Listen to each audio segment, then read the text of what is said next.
বাবার বাড়িতে আজ হচ্ছে আমার তৃতীয় দিন। এখন বাজে সকাল 8:30টার মতো। এইমাত্র ঘুম থেকে উঠলাম। আর মেয়ে তো আমার আগে অনেক আগে উঠে গেছে। একটা জিনিস লক্ষ্য করলাম, মেয়ে যখন তার বাবার বাড়িতে থাকে ও তখন 9টা-10টা পর্যন্ত ঘুমায়। এদিকে আমি আমার বাবার বাড়িতে এসেছি, আমিও কিন্তু 9টা-10টা পর্যন্ত ঘুমোচ্ছি।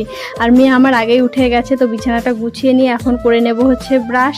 আর এখানে তো কাজের কোনো চিন্তা নেই, ইচ্ছে মতো ঘুমাচ্ছি, ইচ্ছে মতো খাচ্ছি। তো ব্রাশ করতে করতে চলে এলাম হচ্ছে লেবু তুলতে গাছের, কারণ লেবু জল তো আমাকে খেতেই হবে। কারণ এখানে এসে এত আজে বাজে খাওয়া হয়ে যায় না, ডায়েট কি কন্ট্রোলই করতে পারি না। 3 বেলায় ভাত খাই। শ্বশুরবাড়িতে থাকলে কিন্তু আমি শুধু দুপুরে ভাত খাই, কিন্তু এখানে মায়ের হাতের এত টেস্টি টেস্টি রান্না আর করতে পারি না, খেয়েই নি।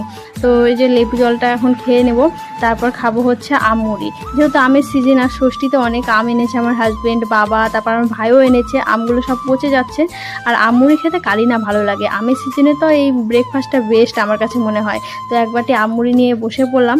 এখানে এলে আমার তো কোনো কাজ থাকে না, নিজের ইচ্ছে মতো চলাফেরা করি।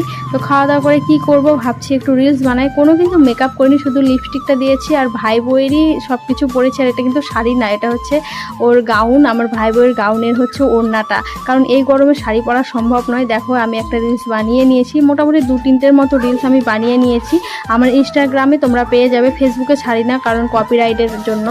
তো এখন হচ্ছে খেতে বসলাম। আর আজকে রান্না হয়েছে সব কিছু আমার পছন্দের, কাঁকড়ার তেল, কাঁকড়া বাটা, তারপর হচ্ছে এখানে মাছের মাথা দিয়ে চচ্চড়ি। এর মধ্যে একটা স্পেশাল জিনিস আছে, সেটা হচ্ছে কাঁঠালের বিচি, যেটা খেতে তো আমার দুর্দান্ত লাগে। এখানে ঝোল করেছে অনেক রকম সবজি দিয়ে, সঙ্গে কাঁঠালের বীজও দিতে বলেছিলাম, কারণ এটা খেতে আমার খুব ভালো লাগে।